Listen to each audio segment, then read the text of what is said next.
I came to a stark realization and an undeniable truth, and that is that my death is predestined. I don't like going to funerals. Ever since the trauma of losing my dad when he was very young, and going through the grief as a teenager, I've decided to quit going to funerals. I guess I'll go to my family members because, you know, they're my family, whether I like them or not. Believe me, I had no say in choosing my own family, you know what I mean? But I am not going to anybody else's. I told this to a friend, and he was like, dude, you gotta come to my funeral. I was like, oh, okay, man, sure. I'll go to your funeral. Yeah, like you're gonna find out if I didn't? Speaking of death, actually, we have two towns in Connecticut with somewhat morose names. One is called Killingworth, and the other is called Killingly. Now, I'm sure the names don't mean anything or how they came to be, but it does make me wonder what their murder rates are like compared to other towns. Would killing be worth it? By the way, I wrote a new song. It's called Killing You Softly with My Joke. You know what my motto is? My motto is to live and let live. You live my way, and I'll let you live. I wonder though if my jokes are killing it. In fact, can I kill death with my jokes? Then do I go to jail for killing death? Charged with murder and sentenced to life. Or better yet, sentenced to death. Wow. Who gets the last laugh then, huh? That would be an ultimate cruel twist of fate, would it not? Don't think I think about death all the time though, believe me. It's not like I'm obsessed with it or anything. I only think about it during my waking hours, and only during my sleep I dream about it. That's it. And in my dream, I almost died and almost went to heaven. Excuse me. I love Kill Bill. In fact, if I had to go, the 5-point palm exploding heart technique served only by Uma Thurman would be the way to go. That's right, that would be my method, not erotic asphyxiation. Whenever I'm feeling stressed out, I simply gently close my eyes and daydream about Bermuda's Horseshoe Bay Beach. Oh, I love that beach. So beautiful, fantastic. That is until an oncoming truck driver rudely interrupts me with his crazy honking.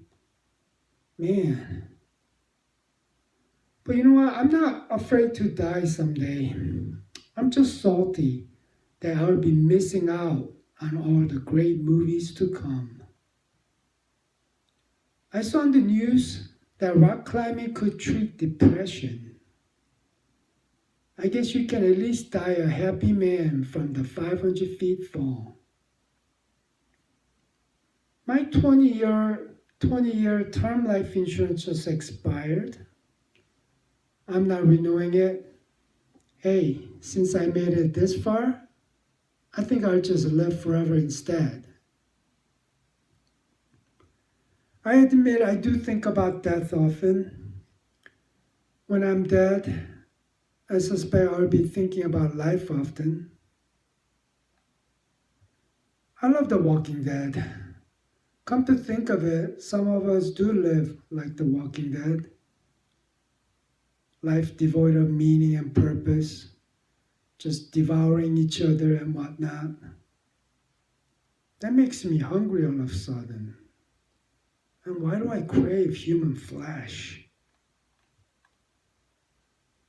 I used to love Life cereal growing up.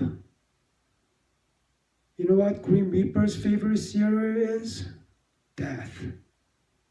Yeah, Mom Green Reaper would be like, eat it, son, it's good for you. You know what Green Reaper's favorite book to read during his downtime is? The Absurdity of Death. One of my fears is when the Green Reaper appears to me when I'm not ready, Like last night while I was fast asleep, he suddenly appeared by my bedside. My eyesight being so poor, I was barely able to see him, and I must know where I'm going.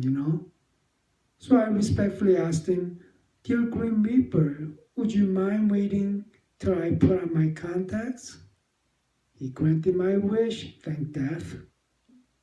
But first, I would have to brush my teeth, then wash my face, and after 10 minutes of putting my contact lens on, he then held my hand and took me through pitch darkness, here and there, all over for what seemed like an eternity.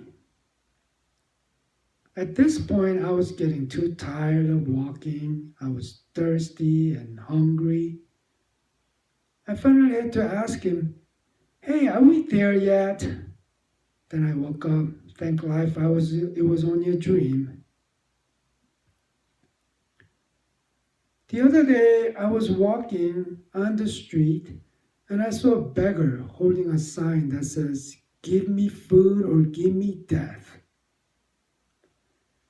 I didn't have food on me, and I had no desire to kill him, so I gave him $1 instead. You know what's not fair? A killer whale being on trial, and the prosecutor grilling him and shouting, Just answer me, are you or are you not a killer whale? Man, I feel sorry for that poor innocent creature. Not fair. Not fair at all. I know a guy who worked at a firearms manufacturing company, and he used to love making presentations at the board meetings. Especially that one time, he said in front of the executives, Ladies and gentlemen, we finally made a killing last quarter. You know what would be a pretty depressing job? A dead-end job. One time I attended a medical convention and one guy suddenly collapsed with a heart attack or something. And a waiter serving food got down on his knees beside him or panicked and yelled out to attendees, Oh my gosh, is there a doctor in the house? One time I went for a book signing event and there sat a Grim Reaper with a sign that says, Meet the author 1 to 3 p.m. with the books in front of him titled, Everything You Want to Know About Death But Were Afraid to Ask. There were a father and a son snowman. They were happy. But then spring came. Son became sad. The wise father snowman says to him, Son, we snowmen never die. We just melt away. Grim Reaper was at a job interview and the interviewee made an offer. To which the Grim Reaper angrily lashed out, Are you kidding me? I can't possibly make a dime with that kind of salary. It was depressing to hear my dog giving the bad news. My dog replied, No, I don't think eating healthy and exercising regularly will reduce your mortality by 50%. There are too much emphasis on sexiest men alive on these magazine covers these days. Why not celebrate sexiest man dead, huh? How about like Shakespeare, Casanova, Einstein? I find them sexy. Wouldn't they be perfect for magazine covers for the sexiest men dead?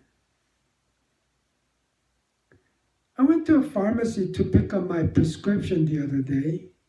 The pharmacist says to me as she was handing it out, "Now, the side effects may include coma, in which case you call 911 immediately." Grim Reaper went to a doctor and got the terrible news. The doc says, "I'm afraid you're going to live." In my dream, I died and was at a pearly gate, and there were 3 doors behind him. One says, "Good, good." Second one says, "Bad." And the third one says, "Ugly." I was led to the third door. What the hell? Well, I could go on, but I will stop here and let you get back to living your busy life. For now, anyway. Go on. Live your precious life. But I may be knocking at your door when you least expected it.